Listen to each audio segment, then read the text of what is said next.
1000 बिस्तर के अस्पताल के नाम पर सिंधिया समर्थक भाजपाई व कांग्रेसियों में विवाद छिड़ा। ग्वालियर में अंचल के सबसे बड़े 1000 बिस्तर का अस्पताल पूरी तरह से बनकर भी तैयार हो गया है, लेकिन अब इस अस्पताल के नाम को लेकर विवाद शुरू हो गया। यह विवाद कांग्रेस, भाजपा और सिंधिया गुट के बीच छिड़ा हुआ है।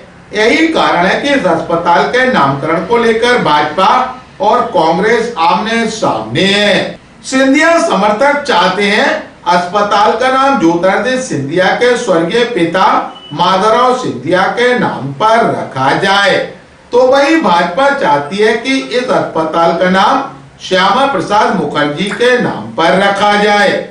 लेकिन कांग्रेस इन दोनों नामों में सहमत नहीं। कांग्रेस चाहती है कि अस्पताल का नाम बाबा साहब डॉक्टर भीमराव अंबेडकर के नाम पर हो, यानी अब अस्पताल का नाम विवादों में है। ग्वालियर में साल 2019 को अंचल के सबसे बड़े अस्पताल के रूप में 1000 बिस्तर के अस्पताल का भूमि पूजन ज्योतिरादित्य सिंधिया ने किया था। इस दौरान भाजपा सड़कों पर थी, साथ ही हंगामा कर रही थी, लेकिन उन सबको दरकिनार करते हुए इस अस्पताल का भूमि पूजन ज्योतिरादित्य सिंधिया ने कमलनाथ सरकार की चिकित्सा शिक्षा मंत्री विजयलक्ष्मी साधु के साथ कर दिया था।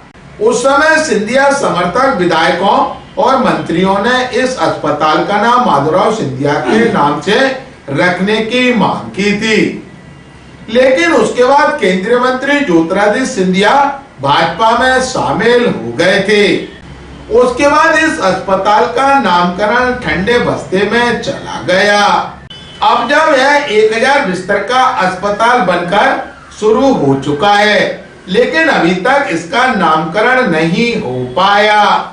ग्वालियर अभी तक से चर्चा के दौरान ग्वालियर सांसद विवेक नारायण सेजवलकर, कांग्रेस के विधायक सतीश सिकरवार व सिंधिया समर्थक अशोक शर्मा ने कहा, नहीं, मैंने तो शायद बहुत पहले ही कहा था कि इसका नाम डॉक्टर श्यामा प्रसाद मुखर्जी के नाम से रखा जाना चाहिए, क्योंकि डॉक्टर श्यामा प्रसाद मुखर्जी का ग्वालियर से जुड़ा, अगर मैं ये कहूँ तो मेरे ख्याल से जनसंघ की स्थापना के लिए वो यहाँ पर ग्वालियर में आए थे, ऐसा मेरी जानकारी है। और इसलिए मैंने बहुत पहले ही इस बात का मतलब अपना मत प्रदर्शित किया था। शासन को जब कोई एक सलाह देने की बात आएगी या कोई पूछा जाएगा तो मेरा तो ये मत रहेगा कि डॉक्टर श्यामा प्रसाद मुखर्जी के नाम पर इसका नामांकन। हम तो चाहते हैं कि बाबा साहब ने सपना देखा था दीन दुखी शोषित पीड़ित वंचित उपेक्षित समाज की सेवा हो, और डॉक्टर भीमराव अंबेडकर जी के नाम से इसका नामकरण किया जाए। और क्योंकि उन्होंने ही संविधान में सबको अधिकार दिए थे बाबा साहब ने, और एक उनके नाम से जो बड़ा अस्पताल बना है वो उनके नाम से रखा जाए। देखिए, ग्वालियर को बहुत बड़ी सौगात मिली है 1000 बिस्तर के अस्पताल बनने के बाद। निश्चित तौर पर आवश्यकता थी।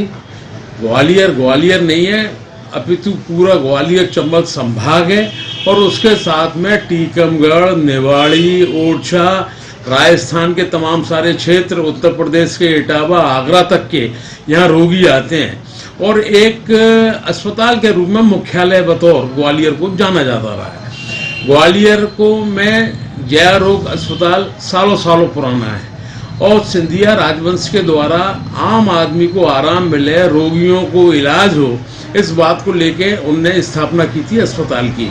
आज उसी के पार्ट के रूप में आज 1000 बिस्तर का ये अस्पताल जो बनाया है, एक बड़ा बहुत ही व्यापक सोच और एक उच्च सोच के साथ में 1000 बिस्तर की रूपरेखा तैयार की थी। इसका शिलान्यास भी महाराज ज्योतिरादित्य सिंधिया जी के द्वारा तैयार किया गया। मध्य प्रदेश सरकार का भरपूर सहयोग मिला। मुख्यमंत्री जी की भी यही इच्छा थी कि ये जल्दी बन के तैयार हो, और आज तैयार हो चुका है। आम आदमी को खुशी है इस बात की कि अब एक बहुत बड़ा केंद्र, हर प्रकार की बीमारियों का एक केंद्र 1000 बिस्तर के रूप में हमारे सामने आ गया है। इसका जल्दी से जल्दी ऐसे पूरा काम हो चुका है। थोड़ा बहुत जो रह गया है वो जल्दी होना है, क्योंकि ज्योतिरादित्य सिंधिया महाराज के द्वारा इसको बराबर से एक तीव्र गति दी गई है, और उनका ये एक सोच था कि ये अस्पताल जल्दी बने। निश्चित तौर पर हमारे सब पे नेता रहे श्रीमान माधवराव सिंधिया जी ने ग्वालियर के लिए बहुत कुछ किया। अस्पताल का नाम श्रीमान माधवराव सिंधिया जी के नाम से हो तो हर आदमी को अच्छा लगेगा। जनता